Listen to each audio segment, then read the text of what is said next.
Welcome back to IAS Net Study. This is the ethics series and this is the 34th video in this ethics series.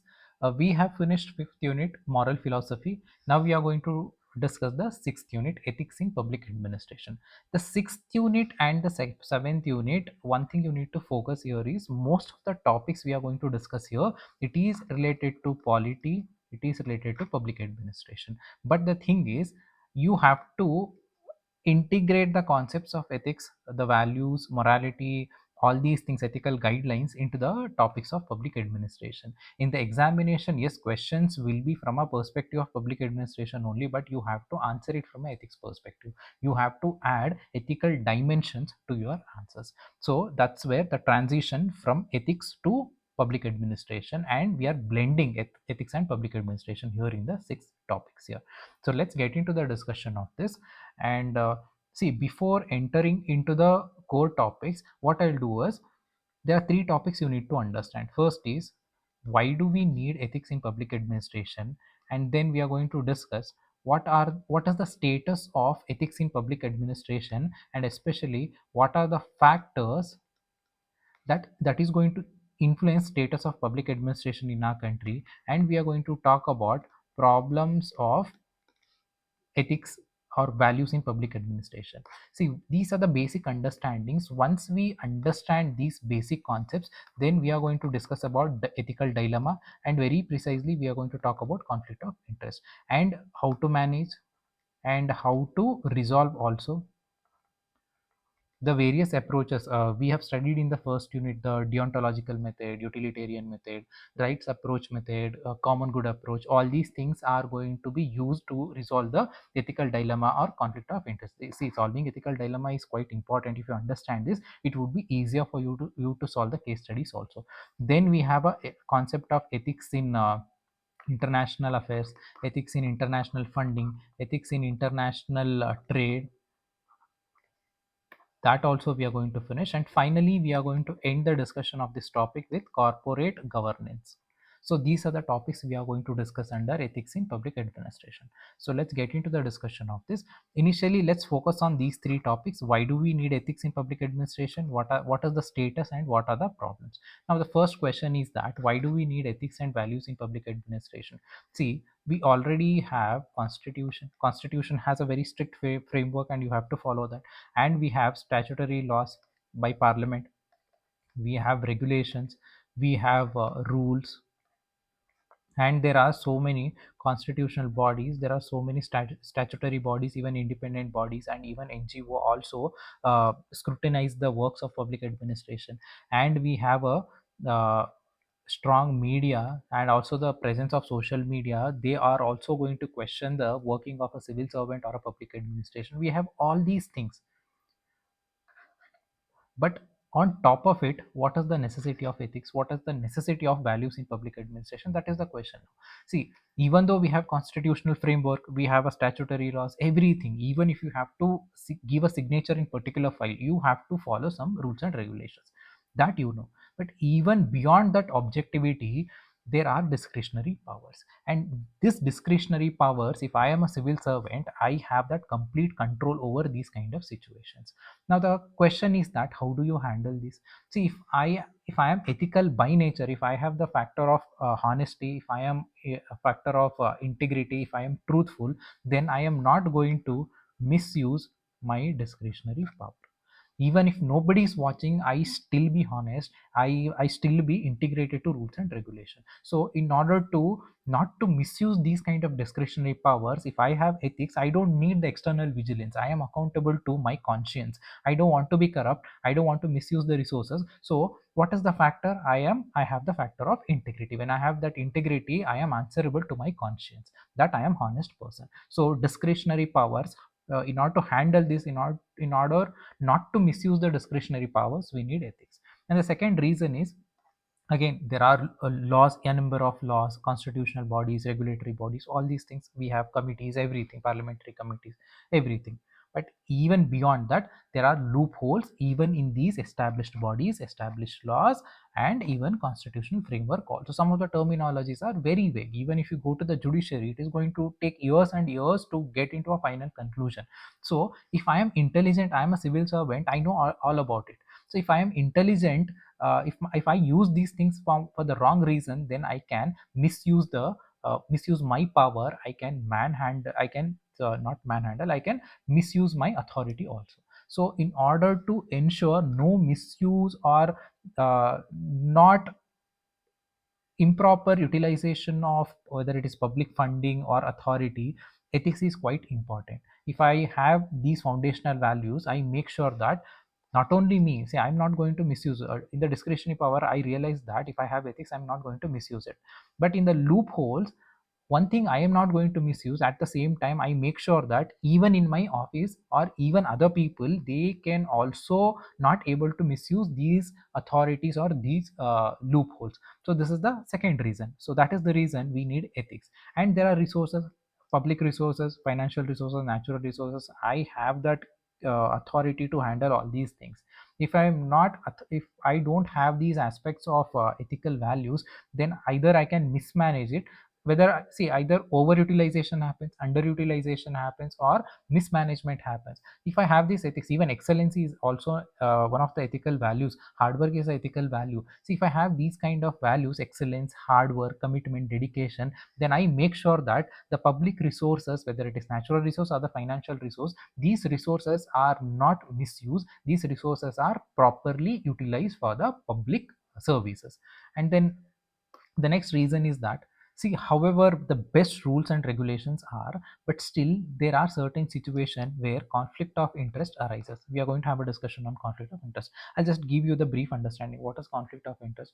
I have some official duty, but me being an officer, there are certain circumstances where it looks like I am going to compromise my official duties for my personal interest. See, these kind of conflict of interest, it arises in public service, it arises in civil services. So in order to handle these, I need to have a strong value system. So ethics helps me to handle conflict of interest. And again, ethical dilemma also. Ethical dilemma, it is also a situation similar to conflict of interest, where there are two options. Whatever the options you choose, ultimately you are going to compromise with one value system. So even to handle these kind of ethical dilemmas also, you need to have a strong understanding regarding what is right and what is wrong, what is ethical and what is unethical, what is moral and what is immoral. So how do you get this knowledge, how do you get this ethical understanding? Through the values, through the ethics. So even to avoid or to handle conflict of interest, or to handle ethical dilemma, we need ethics in public administration. And there are aspects of corruption, there are aspects of nepotism, favoritism, all these things are there in administration. So how do you handle these things? Even we have anti-corruption law, we have so many bodies, CBI, CBC, all these bodies are there, but still corruption is prevalent in our country. So how do you handle this? Through the ethics, through these kind of value system. And then political interference.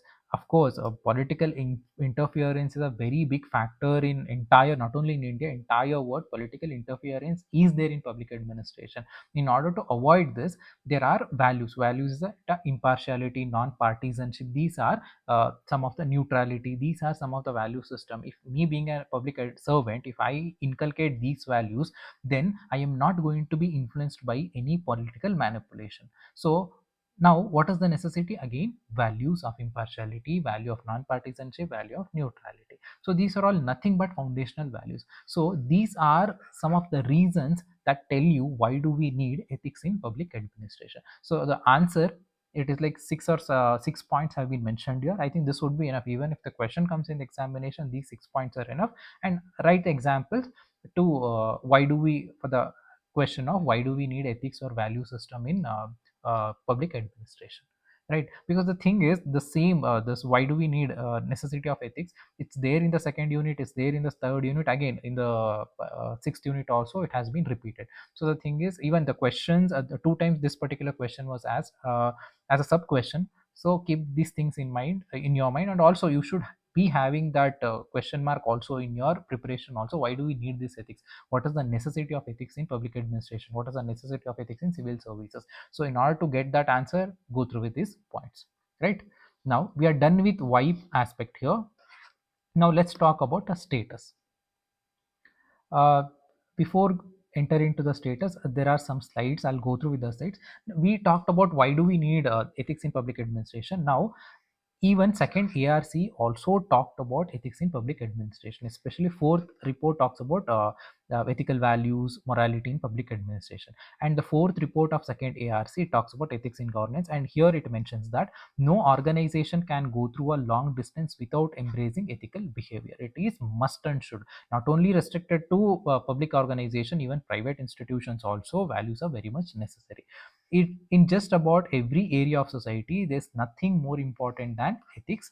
Very important, I think, in every aspect of social aspect, ethics is very important. And when it comes to public organization, ethics becomes the prime factor for their success and sustainability. For the success of public services, public administration, public service sustainability, ethics, it's very important. Only through ethics an organization can work for the people. Without it, it will only lead to the chaos and tyranny. This is what happened. You have discretionary power, there are loopholes, nepotism, favoritism, corruption, political interference, all these things are there. How do you handle this? Only one solution: ethics, foundational values. If you don't have ethics in your conduct as a civil servant, there will be chaos in administration, there will be tyranny in the administration, right? And if you look at the, if you conclude the reasons given by fourth report of second ARC, there are it has given three reasons. Let us talk about three reasons why, consolidated three reasons why do we need ethics in public administration. And it is also been called as moral obligations, special obligations on civil servant towards a community. There are three reasons public servants have special obligation towards a community. The first one is, see, if I am a civil servant, I have that authority and the power to manage resources. I should handle it in a perfect manner. There should not be any underutilization, there should not be an under any overutilization, there should not be any corruption. So since I have all these responsibilities, if I have foundational values, I make sure that I am managing all these resources in an efficient way. The first is, in order to manage resources, I need to have these value system in my conduct. I have to adopt these in my conduct. That's the first reason. And the second reason is, see, it is my responsibility to deliver service to the community, whether it is education, whether it is healthcare, transport. It is my responsibility. I have to coordinate all these things.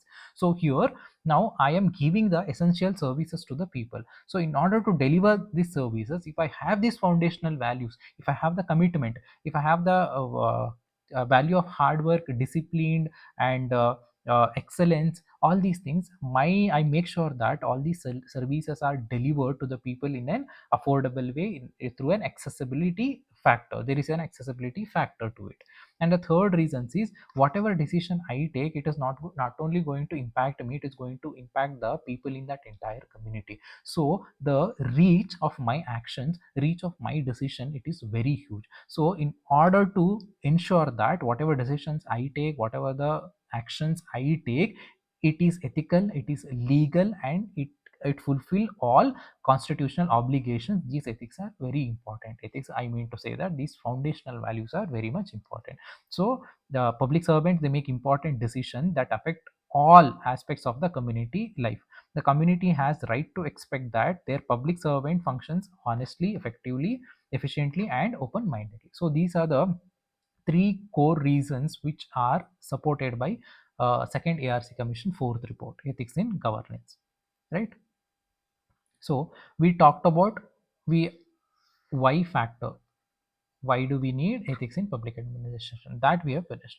Now let's move to the second factor, the status of public administration. Let me go back. The status of public administration. Here we are going to analyze what are the factors that are going to determine the status of ethics in public administration. So let's talk about the factors that is going to influence, factors that is going to determine the status of ethics in public administration. The first factor is historical context. How exactly historical context is going to impact the status of ethics in public administration? See, if you look at the origin of public administration, it starts from East India Company. Then British Crown, they took over the control. Then the Indian government, after independence, continued the same civil service in the same pattern. even though we were having public administration even before the East India Company. But the thing is, we were doing in a complete different setup, we were doing in a complete different way from an Indian perspective. But when East India Company entered into the country, it started these civil services, and crown it has developed, and even the same thing has been continued by Indian government after independence. Now the origin, we can say, East India Company. During the working of East India Company, the workers or the public servants of East India Company, they were corrupt actually. They were normalizing the rent seeking behavior. So what happened, corruption was kind of accepted at that point of time under East India Company. The same thing has been continued during the crown period, and even after independence this attitude has continued. Even inculcation of 100% Indians, even that attitude has been carried forwarded even after independence. So the historical context has clear influence on the status of ethics at the present time also. See, the long legacy of unethical practices in governance increases social tolerance. Somewhere people have also been accepted that if you become an IAS officer or IPS officer, you're sure you're going to make money. So the social tolerance has been there is an acceptance factors for these kind of corruption, for these kind of unethical value system in administration. The administrative immorality, it has been accepted because there is a historical factor to it. Since people have been accepted, they have accustomed to all these things, it is continuing the same, the legacy, it's there even till now. And another aspect is, in the many post-colonial developing nations, there is a trust gap between the civil servants and the citizens.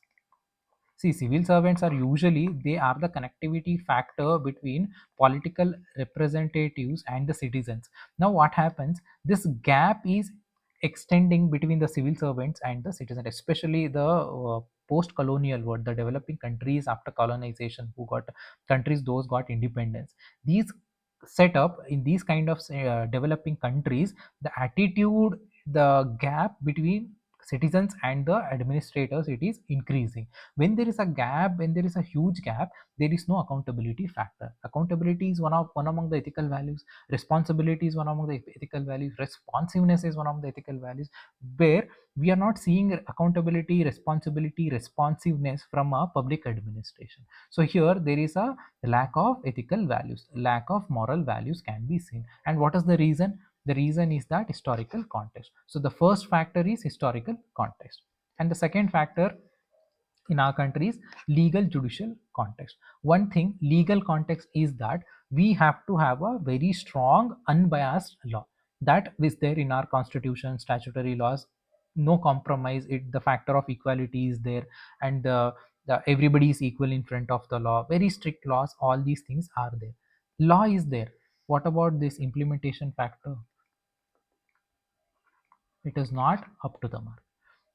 They've made excellent laws in parliament, they've passed all these excellent laws, but when it comes to the implementation, that's where the question mark comes.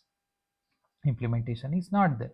And judiciary, see, I am not happy with the administration, I have certain complaints, where do I go? I can approach judiciary. So there is a framework in our country, I can approach. Again, I am not happy with the working of an IAS officer, so I am going to approach the judiciary, I am going to complain with judiciary regarding his conduct. Now if you look at the Indian judicial system, there are crores of cases are pending Supreme Court, high court, and the lower courts also. Now I have to spend my own money, I have to spend my time to fight these kind of cases. And even after fighting, there is no time frame for the solution. It goes on and on. It may take 5 years, it may take 10 years also. There is no guarantee. So here what happens, the legal system and judicial system, it is extremely weak to answer my queries, to answer my complaints. So here this is also another factor where I am going to take a step back here, because I know that this is going to trouble me only if I question this administration through a legal routine, or through a legal route, or through a judicial route. So this is also creating some kind of hindrance for values. Now, civil servants know that even if somebody goes to court against us, it is going to take years and years. So they know that there is some kind of cushion for their irresponsibilities here. So I am not. I know that I am going to spend my time, I am going to spend my money, still I'm not sure whether I'm going to get justice or not. So this is another factor that is going to impact the status of ethics in public administration. Because since if I am a public administration, I know that nobody cannot do anything because a lot of restrictions, protection has already been given to me. On top of it, if somebody goes to court against me, they have to give proof, and I can elaborate these cases for years and years together. So this gives me the kind of false confidence to be immoral or to be unethical in my conduct. So this is the second factor that determines status of ethics in public administration. The legal system significantly determines the effectiveness of the ethical norms in the governance. Clearly formulated laws emphasizing integrity, fairness, honesty, so it's there in our laws to promote ethical conduct. But what about the implementation? An independent, efficient, speedy judiciary acts as a strong deterrent. See, imagine I'm complaining against a IAS officer in the judiciary. If there is a time frame that within 6 months everything should be done and case has to be finished. If these kind of time frame or very strict timetable is there regarding these kind of cases, then even the civil servants or the people who are linked to this public services, they are kind of, they know that we are accountable to judiciary. Now we have to give our best, we have to follow all these foundational values. Now there is no time frame, then it gives that pseudo confidence, it gives that false confidence that nobody can do anything. So this is a second factor that determine the status of ethics in public administration. And the third factor is that socio-cultural context. See, socio-cultural context, it means that, say I have cleared this exam at the age of 25 years. Till the age of 25 years, I don't have any of these values of integrity. I don't have, I'm not truthful, I am not honest. I don't have any of these value system in my conduct. At the age of 25 years, I have cleared this examination, and I've 6 months I've taken a training. All of a sudden, do you think I will be a person of integrity? I will be a person of truth. I will be a person of honesty. Can I inculcate all these things in my conduct, in my characteristics within 5 months? It's impossible.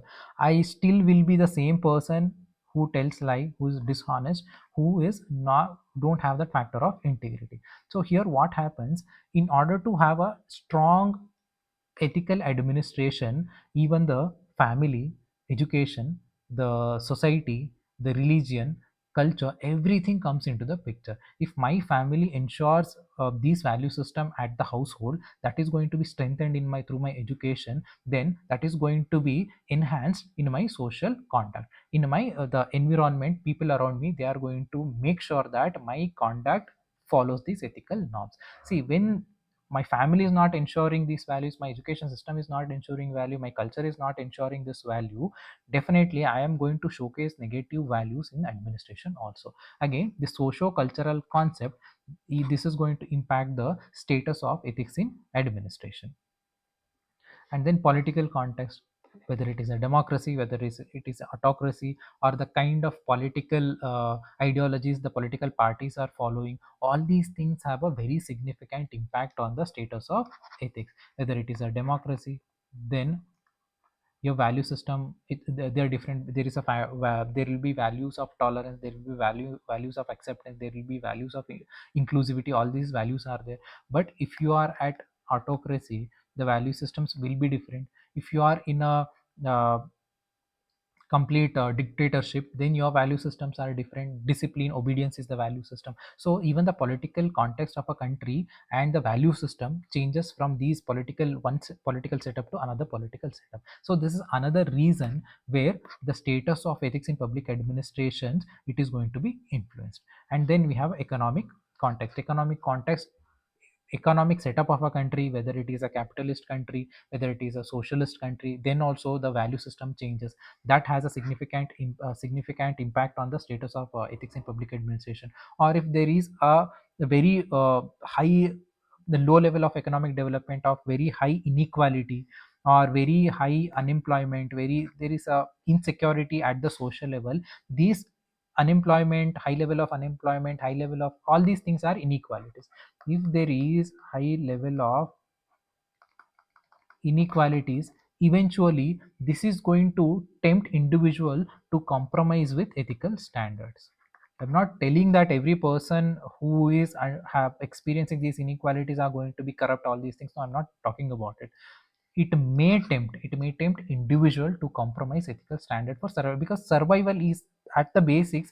I have to survive. So in order to survive, I can go to any extent to survive. When the inequalities are very high in the society, in the community, then there is a temptation to get rid of this inequality, to question that authority. In that journey, I may compromise with my ethical standards. So even economic context also has a significant influence on the status of ethics in public administration. So these are some of the factors that determine status of ethics in public administration.